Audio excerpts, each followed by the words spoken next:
Hare Krishna, welcome. Welcome everyone. So today we are going to continue this powerful, profound chapter, second chapter.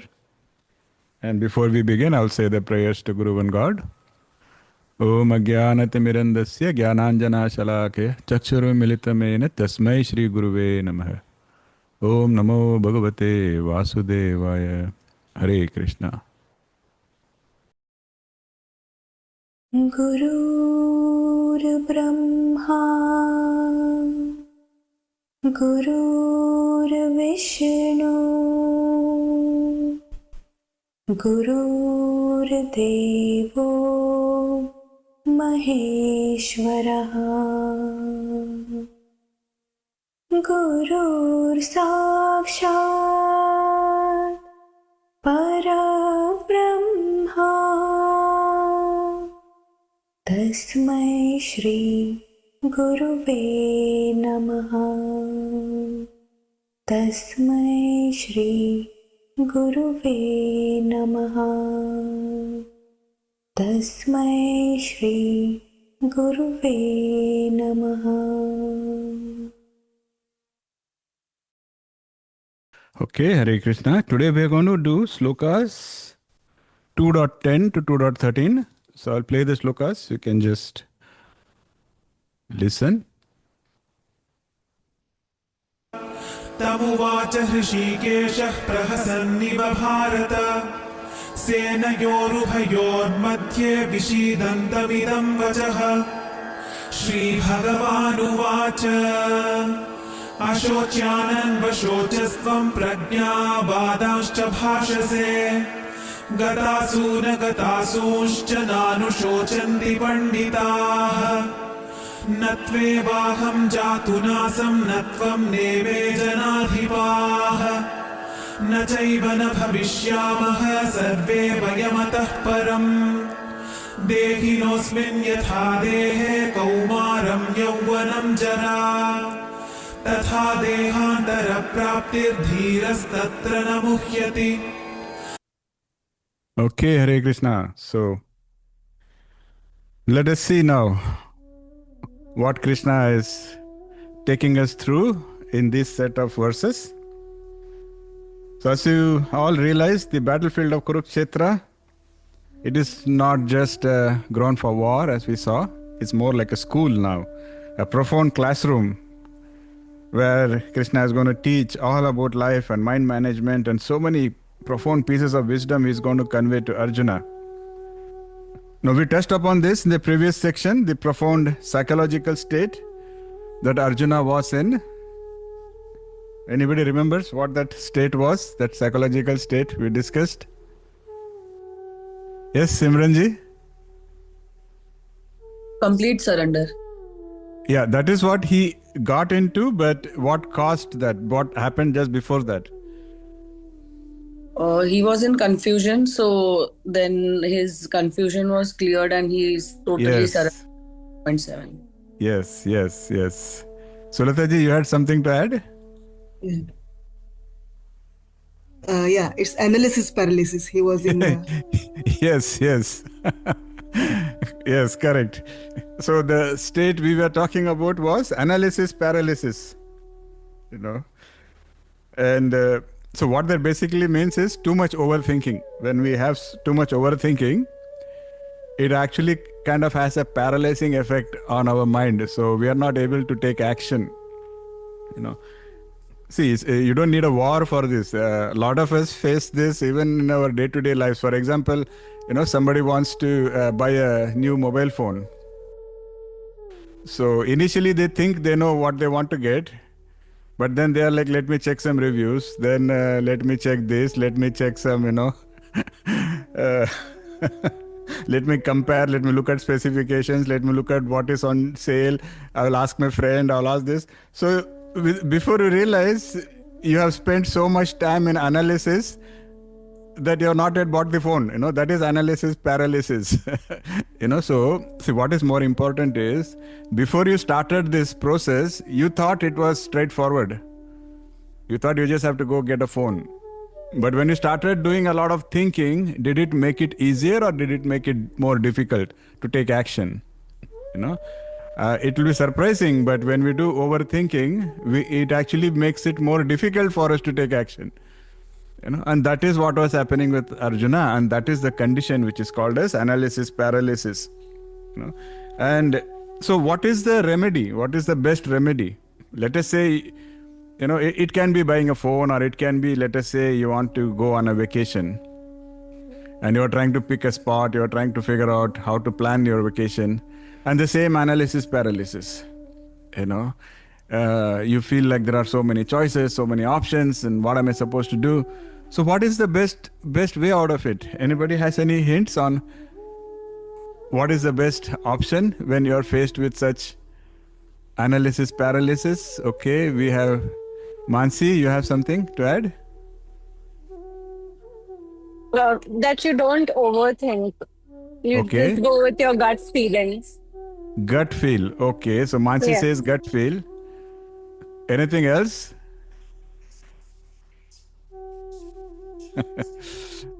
My Google Assistant woke up and it is trying to tell me that yes, gut feel is a good option. We should listen to gut feel. Deepali, you were saying something? Yeah, I mean, you offer it to Krishna, you surrender. I am not able to make a decision. I'm not able to figure it out. And therefore, you say, like, you help me decide it. Got it. So basically, what you are saying is when you are stuck in such analysis paralysis, you try to seek wisdom from somebody who has that knowledge already. In that particular situation, in that particular topic, find somebody who is more knowledgeable, find somebody who is more superior there. And it's an easier way. Ask them. For example, if you want some career choices, you're not able to make up your mind, there is a career counselor, who is well versed in what career you need to pick and what are the pros and cons. Just approach them. Just like that, if you want to pick a vacation spot, there are these, travel agents. Go talk to some of them. You see, that is the whole idea. Or if you want some inputs on relationships, who better to approach than your parents? Just like that, here in this battlefield of Kurukshetra, when Arjuna was in this analysis paralysis, he's thinking about dharma, adharma, what is sin, what is not sin, should I fight, should I not fight, should I surrender, what should I do, right? He's in that paralysis. He's reaching out to that absolute expert who is standing in front of him. He's reaching out to Sri Krishna. He says, no, I'm not able to do anything because I'm in this paralysis mode. So as Simranji said, that is what then leads him to surrender. No? Shishyaste aham shadimam tvam prapannam. He says, now Krishna, guide me. So, why are we talking about all of this here? Because now we are trying to understand the problem. Okay, because we are all faced with that problem, so we need to understand the problem better. So 25 centuries ago, Lord Buddha, he identified the same psychological phenomenon and he termed it as papancha. It is also termed as prapancha in Pali language. And this term kind of perfectly captures this tendency of the mind to endlessly go into a loop of, too much overthinking, too much questioning, creating too much complexity that traps us in suffering. So Buddha says that it is this prapancha that traps us in so much of suffering. And so why we are talking about Buddha is because he has done a marvelous job of categorizing things, categorizing what is pain, what is the cause of pain. All of that he has done a very wonderful job. So I think we can take some lessons from there. So Buddha not only said that this state is called prapancha, he not only said that it causes pain, he not only said that it is making things complex and trapping us in that complexity, he also gave a reason. He also gave a reason for why does this happen? Usually, why does this happen? So his reasoning is very insightful. He says the fundamental reason why prapancha happens is because we try to cling to impermanent things. seeking permanence. For example, if you want to build a house, that house has to last till I die, it has to last till my kids are there, it has to last for my grandkids, and we start creating that, so we seek some permanence. See, so he's saying that somewhere we are clinging on desperately to permanence in an impermanent world, and that is causing a lot of this analysis, paralysis, and a lot of this prapancha. So he has given an interesting story. This story is found in some Buddhist texts. I am shortening the story just for the sake of this session. And so the story says that there was a man who was walking in a forest, and from somewhere somebody shoots an arrow, and that arrow goes and lodges in his leg. And it's not just an ordinary arrow. That arrow has a poison in its tip, because that arrow was designed to kill whichever animal it is shooting. So now he is in a lot of pain because that arrow is lodged in him now. So he's crying for help, and he had a couple of friends with him. They run and they try to find a healer. So they find a native tribal healer who can come and fix this thing. So they bring him there. The healer comes in front of him. What do you think the man does now? As soon as he sees the healer, he starts asking questions. He starts asking, who actually shot the arrow? What made them shoot an arrow at such a nice person like me? Why would they do that? Was it a man? Was it a woman? Who was it? Was the arrow shot from a bow? What kind of wood was used for that arrow? So on and so forth. He can't stop, blabbering, thinking. The healer, he's very patient. He smiles and he says, my friend, I can answer these questions if you truly believe that those answers will heal you. If you truly believe that those answers will take away your pain.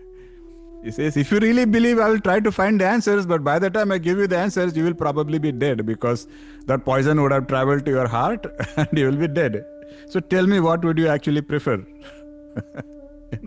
So that is what gives a man a bit of clarity, a shock treatment. When the healer says, if I try to give you all the answers, you'll be dead by then. He kind of wakes up and he says, yeah, please, fix the problem, take out the arrow.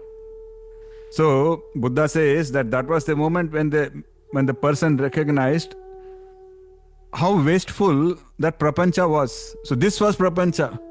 Something happened and he's going in an endless thought cycle. Who did it? Why they did it? How come they did it? In what way they did it? None of that is really, doesn't matter. It's not really going to help the situation. But, the mind, it keeps getting into this complex, unending cycle of thoughts. Buddha says that is prapancha. And Buddha is also saying, if you introspect on this story, you will see that this person, why was he asking all that questions? What is making him do all of that? It's because he's gripped by anger. He's gripped by fear. He wants to assign blame, and so on and so forth. All these negative things are in play. And Buddha wants us to focus on all of that, so that we can observe, we can focus, just like we taught in the first pragma. Be watchful of your inner saboteur. What is required is be mindful, be watchful. So that is what we need. When we get into analysis, paralysis, we have to be mindful of it. We have to watch it. So Buddha himself, he's composed a very wonderful poem. So I want to quickly also talk about another concept called samvega.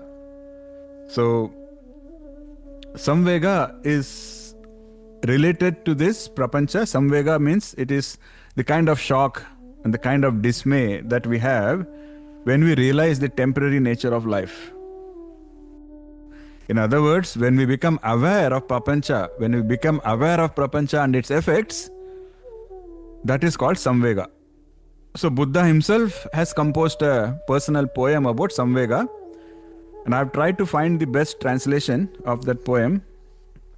So it goes like this. I will tell you how I experience samvega. Seeing people floundering like fish in small puddles, competing with one another. As I saw this, fear came into me. The world was entirely without substance. All the directions were knocked out of line. Wanting a heaven for myself, I saw nothing that wasn't laid claim to. Seeing nothing in the end but competition, I felt discontent. I hope you can see the vision. So here he's painting the vision of humanity, which is pretty much like a group of fish in a small puddle, and they're all like fighting with each other for limited resources.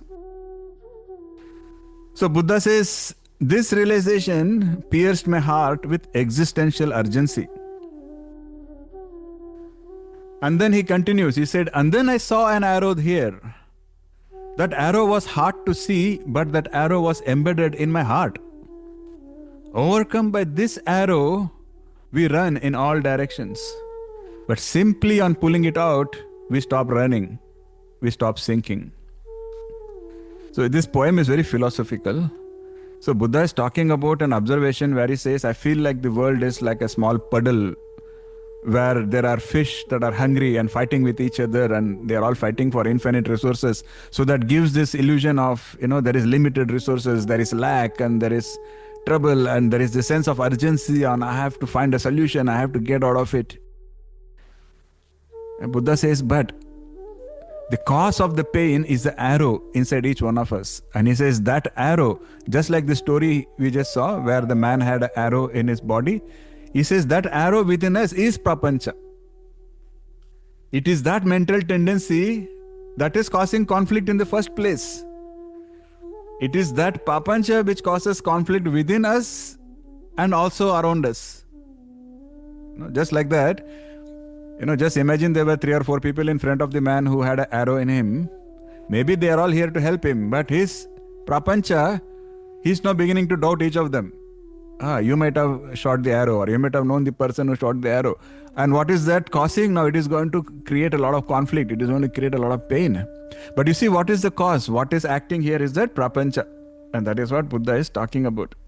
And he's saying the same thing. He says, just be mindful, just be aware. If you can get into a habit of always observing your thoughts and emotions without becoming entangled in them, then you can overcome this prapancha. See, I'll give you another example, okay? We have all faced this. Let us say we see a person walking on the street.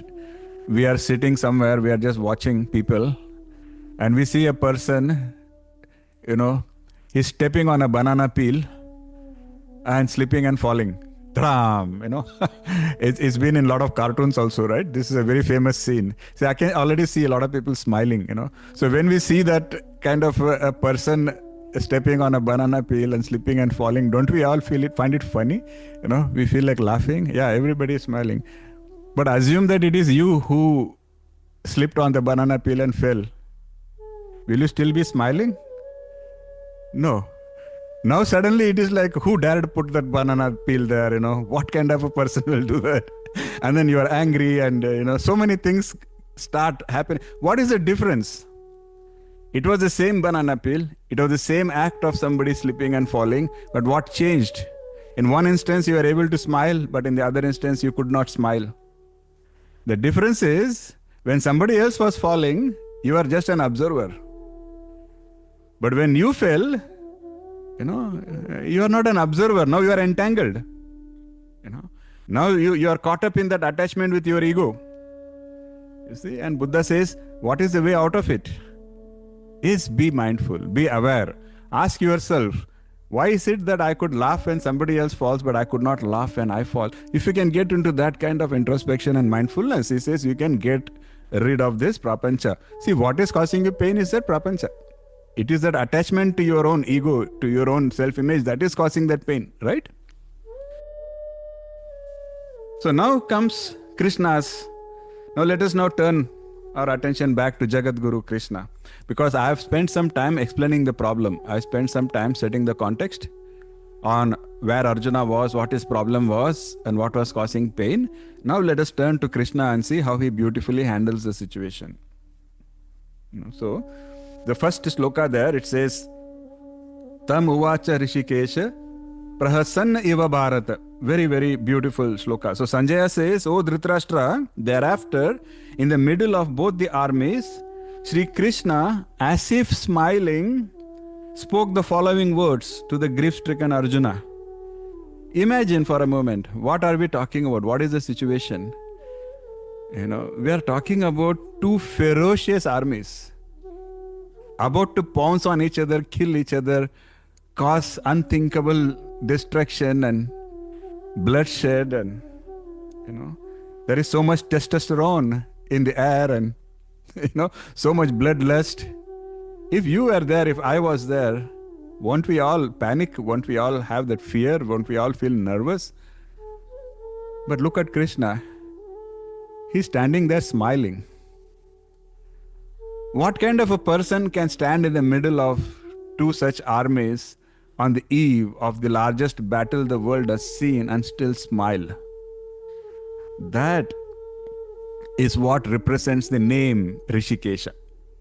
That is why there Krishna is being addressed as Rishikesha, because Rishikesha means the master of senses. So Krishna had complete composure, he had complete control over his senses. So that is what is the Sanskrit word prahasan iva. It is in 2.10 if you see. As if smiling. What kind of smile? It is not like a smile of ignorance. Krishna very well knows what is going to happen. Right? See, you can smile either you are completely ignorant, you have absolutely no idea what is going to happen, then you can sit and smile. Or you can smile if you know everything. You absolutely understand everything, you know what the outcome is going to be, then also you can smile. Only when we are in the middle, in Hindi we say, na garha na gatha. Then we get into prapancha and we get into all of that turmoil and we are not able to be composed. So this is Krishna's gentle smile. Maybe I'll take this opportunity to introduce another term here. So this is what is called the state of Nirodha. Nirodha means you have complete mastery over the mind. It's a very profound concept, and it was made very famous by Patanjali. And Patanjali has written a text called as Yoga Sutras. If you get some time, you should definitely read that. It's a very, very profound, powerful scripture, Yoga Sutras. So in that Yoga Sutra 1.2, Patanjali says, Yogas Chitta Vritti Nirodha. What that means is, yoga, you all know, yoga means union, integration. Chitta is consciousness. The consciousness that includes everything, your thoughts, emotions, everything, that is all chitta. And then vritti is the modifications that happen to the mind. Those are the constant changes that are happening. And nirodha is cessation or mastery. So nirodha itself consists of two words, ni and rodha. Ni means down or in, and rodha means to restrain. So if you see these wrestling matches, when two pehlwans are fighting each other, how does one pehlwan win? When he can pin down the other pehlwan and make sure that the other pehlwan is not capable of any actions. Then he wins. That is what we are supposed to do in a way. Ni rodha, pin down and cessation of activities. So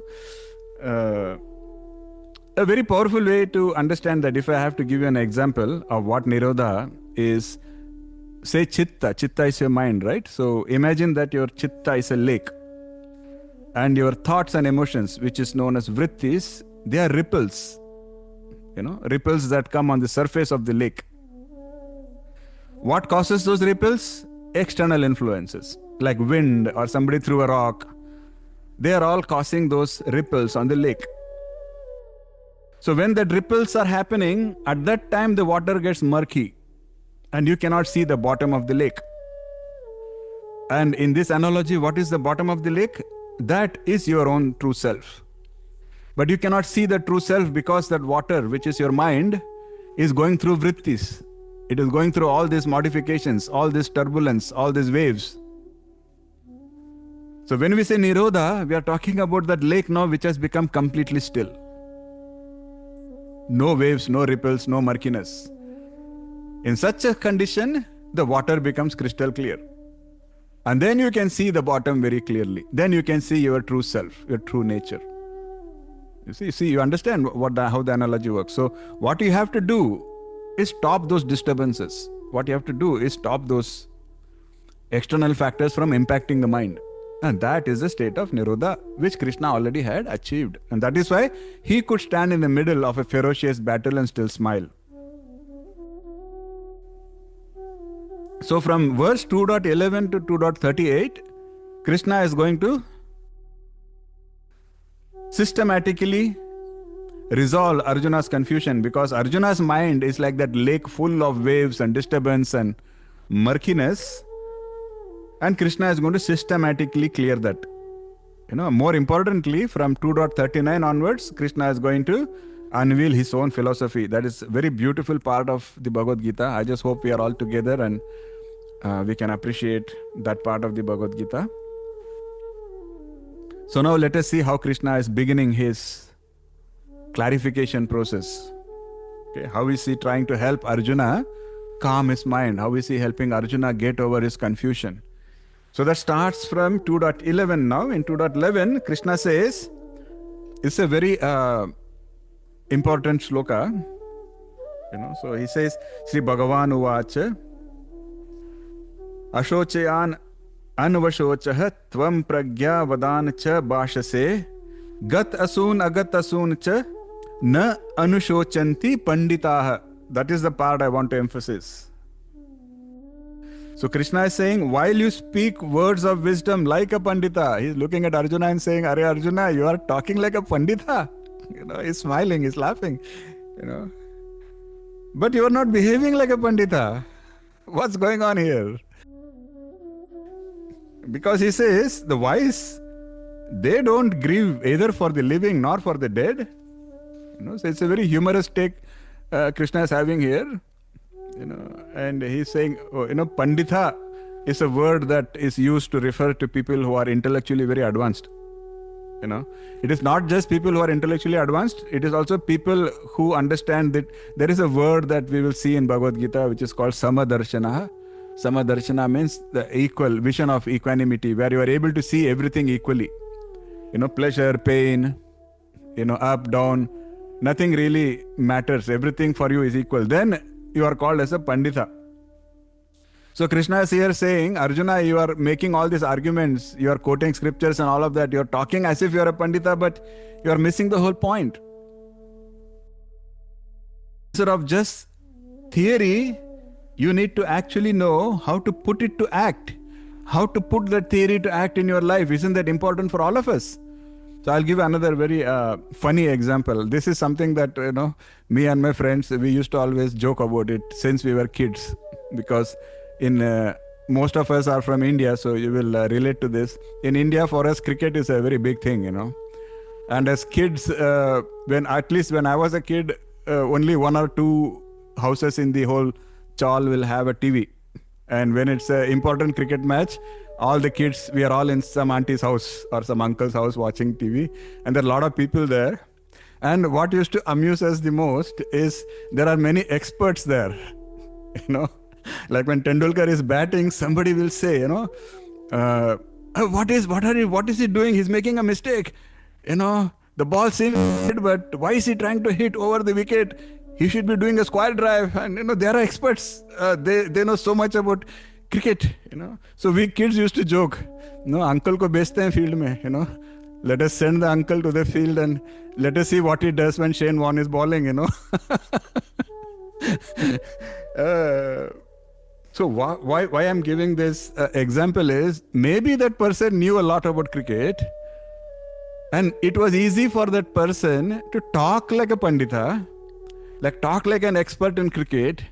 But when actually the person is in the field holding the bat in front of millions of people watching, and when a powerful bowler is bowling, is that knowledge helping the person? No. They give into fear, they give into nervousness, they lack confidence, they freeze. And that is what Krishna is now trying to explain to Arjuna. Krishna is saying, oh Arjuna, you are talking like a Pandita. That means you have the knowledge, but you are not able to apply that knowledge to the situation at hand. Very powerful. Only Krishna can coach somebody like this. So what actually Krishna is saying, he's not criticizing Arjuna per se, he's encouraging him. He's telling Arjuna, you are talking like a Pandita, now it is time to become a Pandita. Actually behave like a Pandita. And he's going to coach Arjuna now, how to do that. Okay. So it is applicable to all of us. Okay, we all make the mistake. We all think that accumulation of knowledge is what is important. And I've always been preaching that just accumulation of knowledge is not important. Sometimes it only makes our progress slower. So that is why I discourage people from indiscriminately watching videos and 100 videos and 1,000 audios and I read this, I read that. It's okay. But then, what happens is we get into this analysis paralysis eventually, because that person said like this, but this person is saying like this and he's saying like that. And we are caught up in that and we miss the whole point of where we are supposed to go, what we are supposed to do. So it is not accumulation of knowledge that is important. What is more important is, even if you get a little bit of knowledge, take a pause and see how you can apply that to your life. That is what is most important. Okay, then let us see how Krishna proceeds. 2.12, where Krishna says, never was a time when I did not exist. Never was a time when you did not exist. Never was a time when all of these kings did not exist. Nor in the future will any of us cease to exist. It's a very powerful lesson from Sankhya philosophy. So here is where Krishna is introducing the eternal nature of consciousness itself. The very powerful teaching Krishna is now starting here. So Krishna says that is the fundamental reality. Please pay attention here, because we are going to now take it, because this is the beginning. Everybody says self-realization. What is self-realization? This is the beginning of that. From here, we will gradually take it further. And whoever has time, around the end of this session, I will take you all through a small guided meditation where we will get a gist of what self-realization is all about. But it starts with this truth. It starts with this understanding that we are that eternal consciousness. There are so many different ways to explain this, because it is such a profound concept. Let me try to make it a little interactive, because it's a technical topic. Most of us here, I think, I can assume that most of us in this forum are at least 20 years or above, except maybe one or two people. Most people, right? Does anybody here remember any maybe happy occasion or happy instance that they had when they were maybe 5 years or 6 years old? Anybody remembers anything? Okay, would anybody like to share anything, that any happy moment from way back when you were 5 years old, maybe 6 years old? Soumya? Okay, Soumya ji is saying he would like to share. Yes, Soumya ji? Getting free Nirula's ice cream because I would have secured highest marks in this school or in the class. Okay. Can you please reframe that answer? So it is, you are saying something like, I secured high marks and I got some ice cream and I was happy. Is that not what you are saying? Yes. Excellent. Thank you so much. Now let us see why this is so profound. Okay, now let us now connect this with modern medicine. Modern medicine clearly says that the cells in our body, they go through regeneration. Do we have any doctors or medical students here? Somebody in the group told me that they are pursuing medicine, but I think they did not attend today. But that's okay. They can listen to the recording and maybe we will discuss with them. So medical science says that the cells in our body, they go through regeneration. Some of it is obvious, some is not obvious. For example, your fingernails. You can see that they keep growing, you keep cutting it off. Okay, so in other words, the fingernails that you have now, that you can see, is not what you had when you were 5 years old. Okay, but this is what you can see. But there are things you cannot see. Your skin has regenerated. Your blood cells, they regenerate every few days to few weeks. In fact, do you know that I'm taking all of this from whatever I could read from medical journals, that it seems that our skin cells, they completely renew every 30 days or so. So your skin is not the same that it was even 2 months ago. Your intestines, they regenerate every 5 to 7 days. Your liver cells, they regenerate, so on and so forth. There is not a single cell in your body, Soumya, today, which is the same as what it was when you were 5 years old. So physically, 5-year-old Soumya, and however old you are now, there is not even a single cell which is common. But when you spoke about your experience, you still said, I was happy. I received an ice cream. That means there was something beyond the body. Because this body was not there when you were 5 years old. But you are not saying, 5-year-old Soumya was happy. You are saying, I was happy. See? So what is it that did not change? If every cell in your body changed, if today Soumya is nothing of what he was 5 years ago, but if he still thinks that 5-year-old was him only, then that I cannot be physical. That I cannot be part of the body. That is a great science which is in Sankhya philosophy, which Krishna is trying to explain here. That is what Krishna means when he says, none of us cease to exist anytime, and none of us will cease to exist anytime. So if Soumya can be the same, regardless of how much change has happened to his body, Soumya can still be the same even when this body is not there. Soumya will be the same when he is 70 years old, when again none of these cells will be there. And we extend that logic. When this body completely disappears, vanishes, Soumya will still continue to be there. You see the science. This is what Krishna is trying to explain. So in 2.13, Krishna takes it further and he says that of course now we have already proved that there is an I which survives even when the body completely transforms, which lasts beyond the lifetime of the body, because the 5-year-old Soumya does not exist today.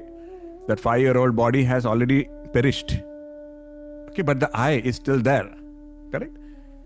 So as we said, we extend the logic that I will continue to be there even when we die. That is how you fit, we call it fitting the curve. Like if you can prove for, it's also called as, proving by induction. Like if we can prove for 0, if we can prove for 1, and if you can prove for some k, which is a positive integer, then you can prove for any number. That is how this goes. So in 2.13, Krishna says that just as the embodied soul continuously passes from childhood to youth to old age, similarly at the time of the death, the soul is going to get another body. So that I will still exist is what Krishna is saying. So he's saying once you understand this, then you will not feel all this anxiety, all this fear, all this worry. Then he says you will not get into so much of prapancha, is what he's trying to explain here. It's a very masterpiece, logical reasoning, because in 2.13 he is talking about how the body goes through various changes from childhood to adulthood to old age and all of that. If any of you have seen some of the very popular versions of Bhagavad Gita, you will see that they will have this picture where they will show a baby, then they will show different stages of a person growing older, old, even older, and in the end they will show how the body is now crumbled and fallen down, and then there is a cycle which starts again. This is the concept behind that. So according to what Krishna is teaching, death is just another transformation. Death is not an end. Death is just another transformation, and Krishna calls it the soul's graduation to the next classroom. So you have already been in this classroom for enough time. It's time to go to the next classroom, and that is what is death according to Krishna. If you have any other questions, please keep it in the parking lot, because it's a very technical topic and I will revisit it once I complete my explanation. Okay. Now we spoke about how the soul is permanent, the body is impermanent. In the same concept, I want to also cover another concept which is a very powerful concept which exists in our scriptures. That is called the three-body system. I'll just make it brief and then we can dive deep wherever required. So even when we talk about a body, it is not just one body. It is not like if you look at Asha or if you look at Deepa or Ekansh or whatever, or Praveen, so what you see or what we see is just one of the three bodies that we consist of. So what are those three bodies? The first body is called Karana Sharira, second body is called as Sukshma Sharira, and the third body is called as Sthula Sharira. Karana Sharira means it is the cause of our other bodies. Our Sukshma Sharira is the subtle body. And the Sthula Sharira is what we can see in the mirror. When we look in the mirror, what we see is the gross body. So like maybe imagine like a USB drive, you have a USB drive that contains some software. And the software is, so the USB drive itself you can see is the Karana Sharira.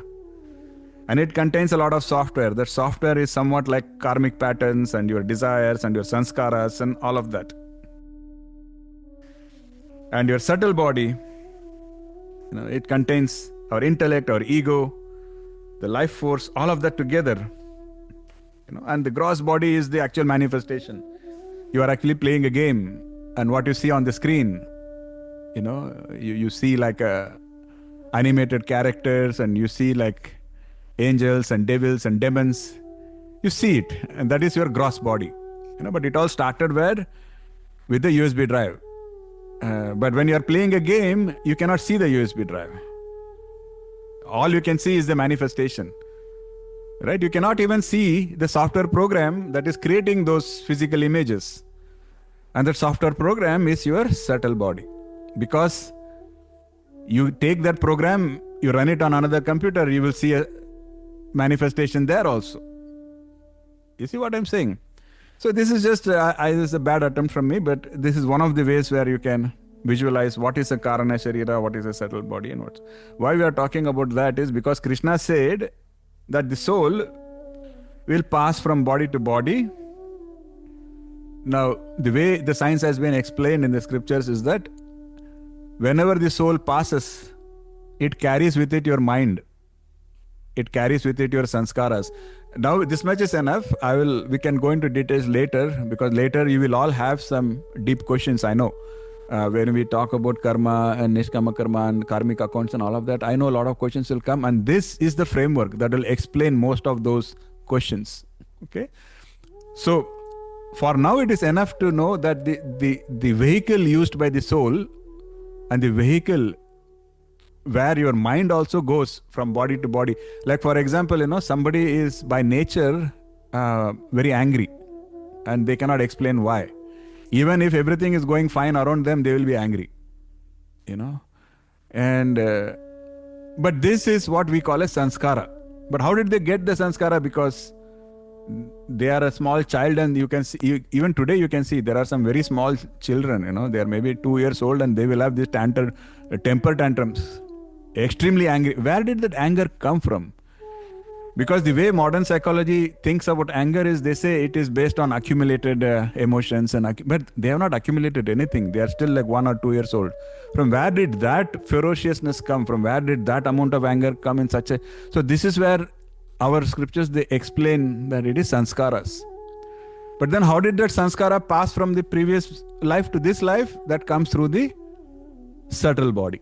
So for now, this much is enough. We will go into details later. The another concept is the soul itself can be in 2 states. One of the state is called as mukta and the other state is called as baddha. Mukta means liberated state, baddha means conditioned or in bondage. I think I hope it's not getting too technical. You can raise your hands if you think it's all getting too much. Then I will tone it down a little bit. And so now if you go back to Prapancha and if you go back to what Buddha said, it will make more sense now. Buddha said that one of the causes of that Prapancha, one of the causes of that pain that happens in our mind is because of our tendency to hang on to something which is not permanent in this impermanent world. Right? So we took the example of a banana peel. You fall down and you are now feeling sorry for yourself. You are feeling angry. Your ego is hurt. No, what part of you are you identifying with that is causing all of this? You know, it's not your soul. Your soul did not fall down. It was your physical body that fell down. Your soul never has to feel ashamed. Your soul never has to feel. You see the point? All that feelings of shame and anger, they're all because you are still identifying with your body. And we just discussed that your body is the impermanent aspect of you. And that is what Buddha said when he said that prapancha is because we try to cling on to that which is not permanent in this impermanent world. Let it all sink in. You can note down in your journal whatever you are understanding, whatever you are not understanding, and you will be surprised. By the time we finish the 10th chapter, you come back, all of this will make sense, perfect sense. Okay. So I hope this is making sense. This is a very interesting topic. I know there's a lot of technical terms used here. And I would like to let you know that these 4 verses, 2.10 to 13, through them, Krishna has laid the foundation for all spiritual wisdom. Now here, he has transformed the battlefield into a classroom. He has transformed a scene of tragedy into a sacred space for awakening and self-realization. Where Arjuna saw only death and loss, Krishna saw continuity and transformation. When Arjuna felt paralyzed by analysis, Krishna offered the clarity of eternal truth. When Arjuna was grieving for bodies which were temporary and destined to die, Krishna was smiling because he knew the immortal nature of the self.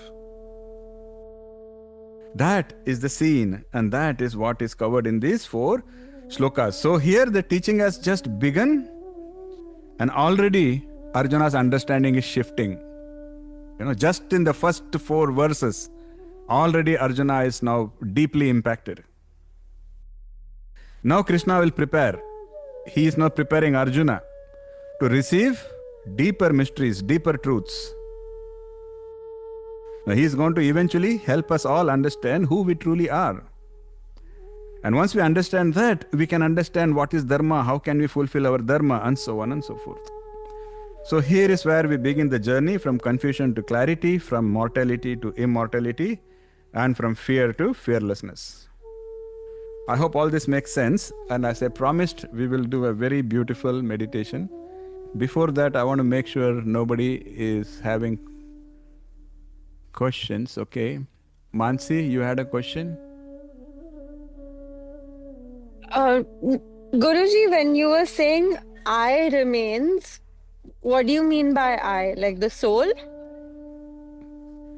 Yeah, you call it a soul, you call it jiva, you call it, consciousness. There are many different words used. But what is important is that I, when you say I am Mansi, that I is that consciousness, that I is that witness, that I is not this lady, that I is not this body. Okay. It's what we are going to try and understand now in more depth. Okay, thank you, Guruji. Welcome. Stay with us, and if you can stay through the meditation, I think this will. Yes, I'm here for the meditation. Okay, thanks. Someji, you had something else to ask? I'm sorry. Hare Krishna, Guruji. I'm sorry. I'm just asking a lot of questions. No worries. Yeah. So, would it be correct to say that soul can neither be created nor be destroyed? Yes. You are actually talking about that one truth which science and spirituality agrees upon. Because if you look at the modern science, they say that energy can neither be created nor destroyed. Energy can only be transformed from one form to another, right? That is what modern science says. And this is one of those things that is agreed upon between modern science and spirituality, where soul can neither be created nor destroyed. It always existed, it will always exist. I do have a follow-up question, but I don't know if it is the right time to ask, or should I wait more? Go ahead, ask the question. If it is relevant, Okay. I will answer. Otherwise, we can park it. Yeah. Please go ahead. Ask Okay. what you have in your mind. Okay. So this means like if I take a look at it from a very, very high level, that the total number of souls are constant, Okay. right? But we have this ever increasing population, which means we have ever increasing number of souls. So that means count of some souls in some other form of life are reducing to accommodate for the increase of number of souls in human life. Maybe it's not the right question. I don't know. Yeah, no, that's okay. I understand your chain of thought, the reasoning, which is interesting. And yes, but then there is so much more. We have to get the right context. First of all, when we say souls, where are they contained? What is the container? The container of the souls is not earth, Oh, yes. Yeah.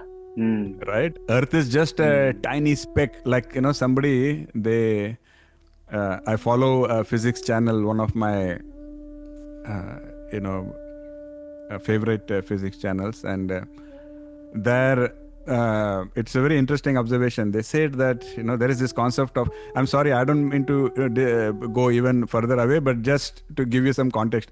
So they said that there is this concept of matter and antimatter. Everybody knows that.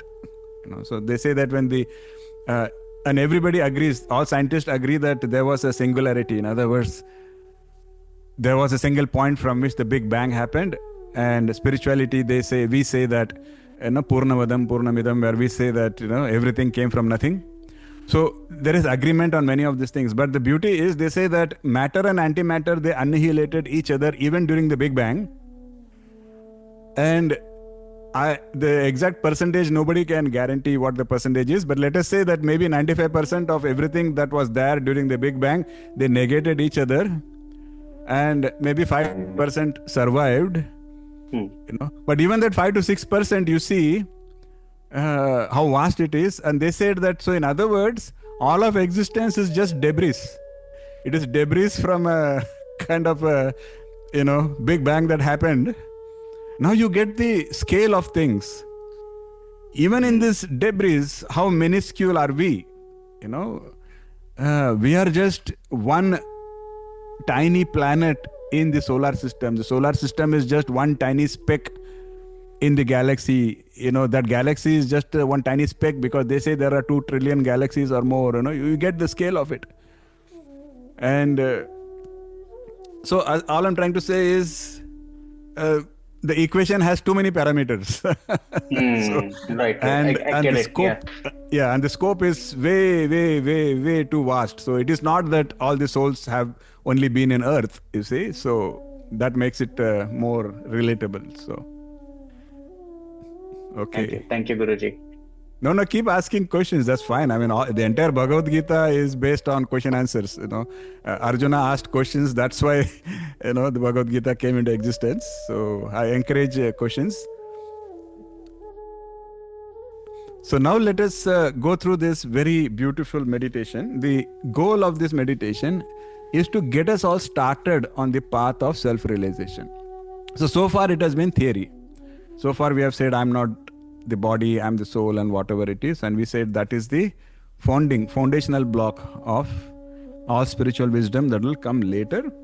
So this meditation will try to get us started on how to get that realization, because it is self-realization. It is not just self-theorization, correct?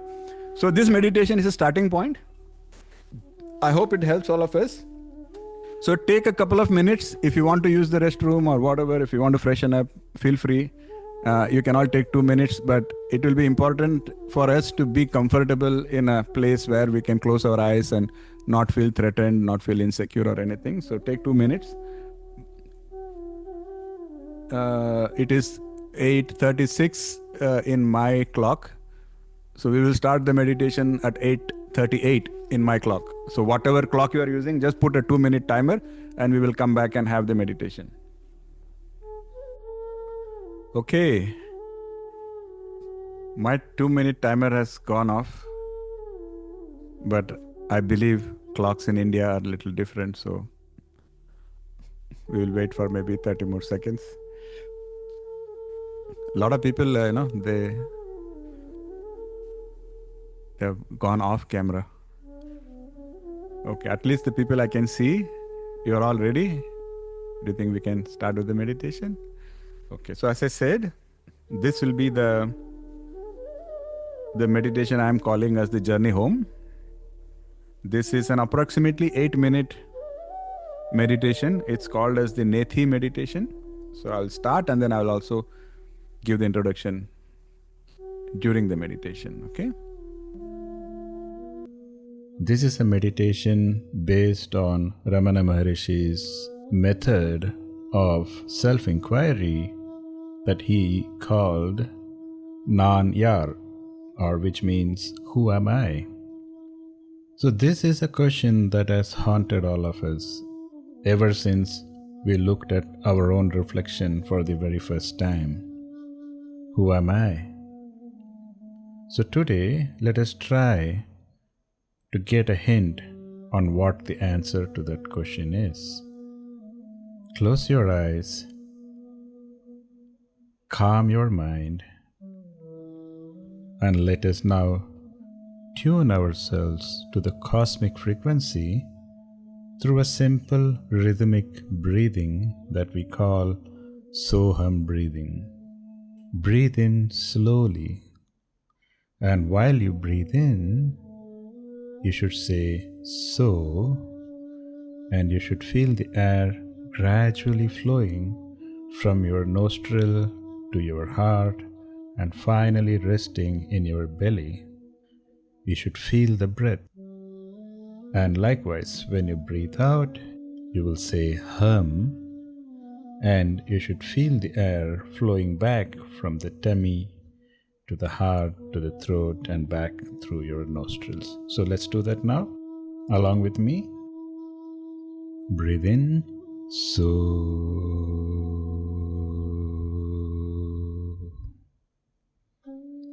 Breathe out, hum.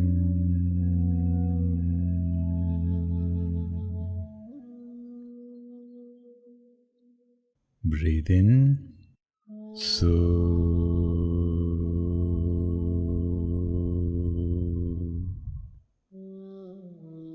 Breathe out, hum.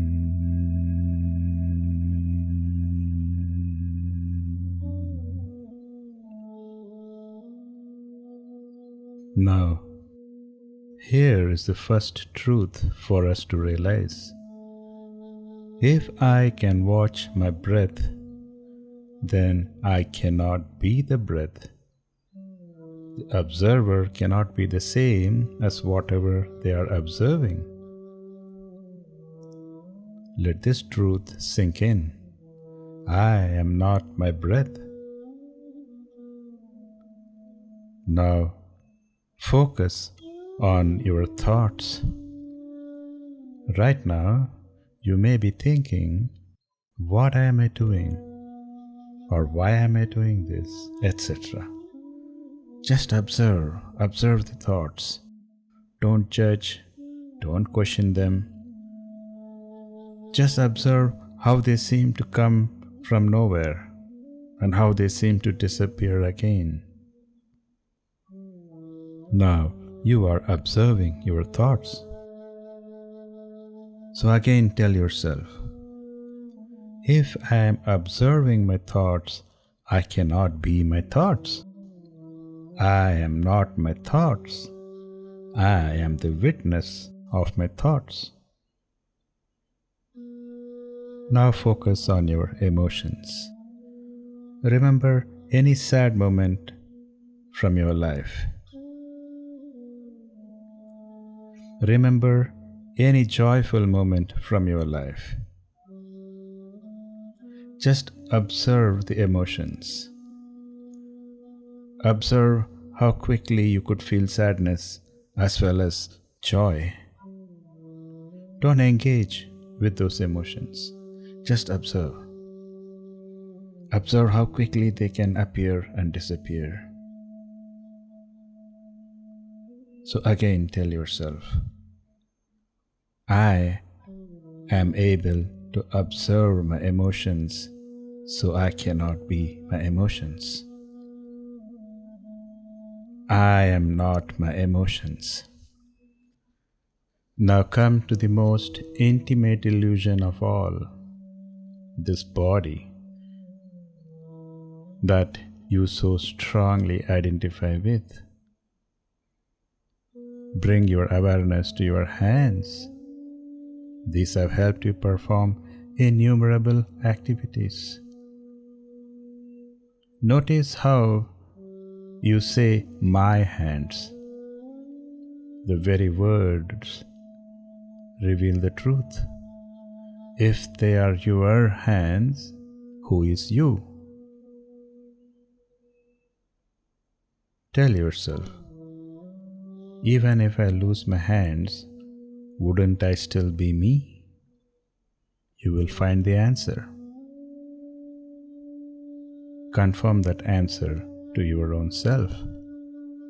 These hands serve me, so I am not my hands. Likewise, think of your legs. You will realize the same truth. Tell yourself, my legs carry me, but I am not my legs. I will still be me even without my legs. Focus on your senses. You will realize how you always say, my eyes, my nose, my tongue, my ears.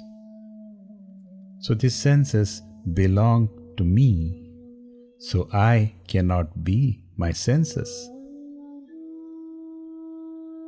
Affirm, I am not my senses. Now feel your heart, the sustainer of life. That heart has been beating faithfully for all these years. But tell yourself, I know that even a heart can be transplanted. Another person's heart can beat inside my chest and I will still remain me. So tell yourself, affirm, I am not my heart. And then the brain, this magnificent biocomputer that processes information for us.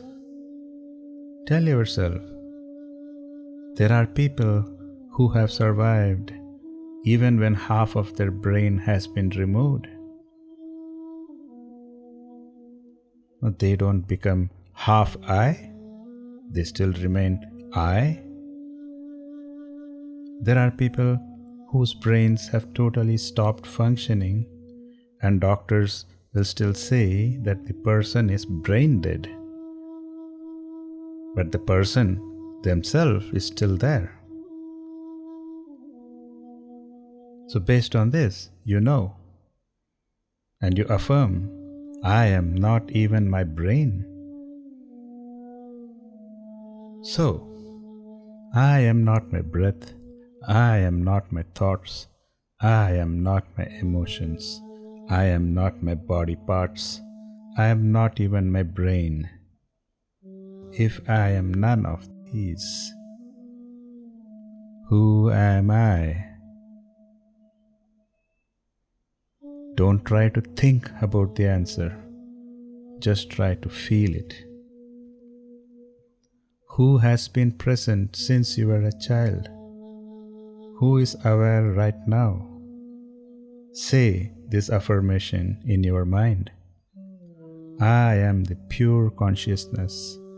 I am the silent witness. I am eternal. I am pure.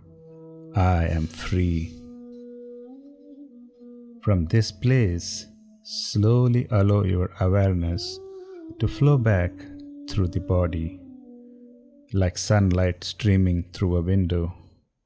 Take a deep breath, and when you are ready, slowly open your eyes and close this meditation with the truth that I am not a human having a spiritual experience. I am a spirit having a human experience. Tattvamasi. I am that. With that, we complete our meditation. Hare Krishna. If any of you felt any kind of realization or any kind of, feeling that you didn't feel before, that's a good indication that your journey has begun. Otherwise, feel free to follow this meditation when you are alone. But whatever thoughts crossed your mind, whatever thoughts are going through your mind now, write this down in the journal and revisit that.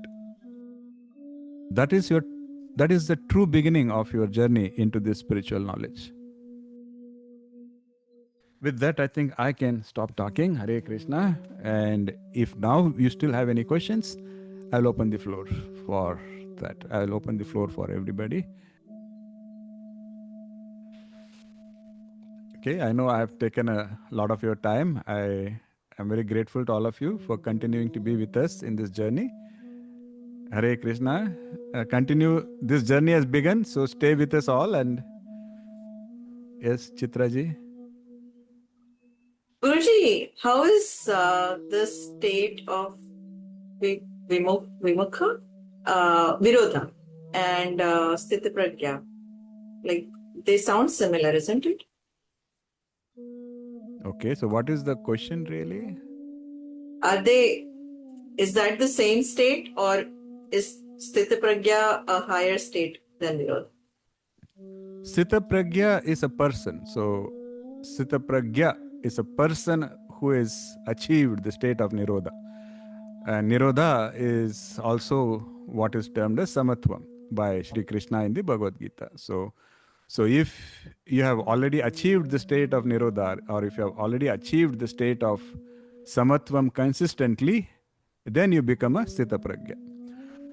So yeah, bear with me. I think eventually there will be a set of shlokas where Arjuna is going to ask the same question to Krishna. He will say, who is a Sthita Pragya? How does he look like? How does he walk? How does he talk? And he wants to know. And Krishna will go into detail. And so you will get a more thorough answer at that time. But yes. So Nirodha is a state. Sthita Pragya is a person who has achieved that state. I hope that answers your question. Okay. Okay then. Thank you everyone. Hare Krishna.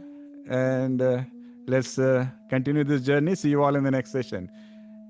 And I'll send some questions in the Telegram group that you can take down and you can try to find answers. The more sincere you are, the more you cooperate, the more you participate, the more your own transformation will be. And so my blessings and best wishes. Hare Krishna.